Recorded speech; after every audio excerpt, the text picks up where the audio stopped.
tunapatikana kwenye chumba cha mikutano cha Jeunesse. Labda raia ingependa kujua ujio wako hapo ulikuwa nini zaidi sana? Tunakuja kwa furaha ya kuzindua nyumba ambao wametujengea, nyumba mzuri sana na kubwa ambayo wa vijana wanapata mahali pa kukaa na kuzungumza, kubadilisha mawazo, kutia akili pamoja ili watu raia ishi na amani na maendeleo. Na pia wakati watu wana vikao vikubwa tunavitumikisha ambao wana ya serikali ambao ingefanya mikutano ya kiserikali. Wakati tunapata wageni tulikuwa tunahangaika sana. Kwa hiyo tunafurahia hii chumba kwa sababu hata ministra anakuya, governor anakuya, wote tutakaa na tunaongea kwa mahali ambayo inatulia na watu wanaenea. Na cha pili tulikuja pia katika mzinduo wa nyumba kuna pia CDJP iliweza kuleta vyombo vya kuanza kutia katika nyumba ili nyumba ianze kutumika.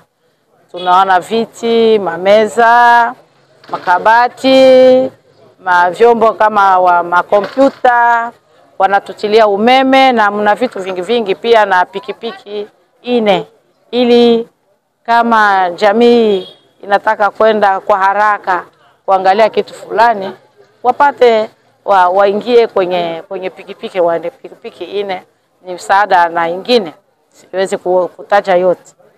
Mimi unakuwa na ujumbe gani wa shukrani kwa shirika hili la CDJP ambalo linaweza kuleta msaada hapa ndani ya mji wa Baraka? Ninaanza shukrani kwa shirika la AGDK. AGDK ndio wamefanya mradi mkubwa wa kujenga. Na pia CDJP alikuja kutia vitu humo kwa sababu kuna jenzi ambalo limekuwa. Wote wawili AGDK na CDJP ninasema ninawapongeza sana. Kwa sababu ni ONG association za mahali lakini zinajitahidi kufanya kitu kizuri na ambacho kiko nguvu kuonyesha kwamba hata sisi vijana ambao tuko navyo hapa Uvira, Fizi ni wana uwezo wa kufanya vitu vikubwa. Nafanya kitu kizuri sana.